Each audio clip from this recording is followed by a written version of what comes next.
नमस्कार दोस्तों, चैनल में आप सभी का स्वागत है। खांसी को घरेलू उपचार से कैसे ठीक करते हैं आज मैं आप लोगों को बताने वाला हूं। लगभग इतना अदरक लीजिए, ये देखिए,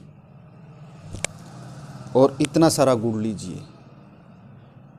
खाना खाने के बाद रात को सोते समय इसको अच्छी तरह से मुंह में चबाइए और जो रस निकलता है इसका उसको धीरे धीरे करके चूसना है।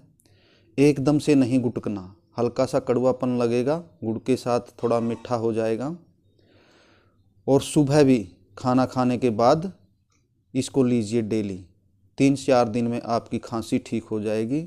यह प्रयोग करके देखिए। धन्यवाद दोस्तों। चैनल को सब्सक्राइब करें, लाइक करें और शेयर करें।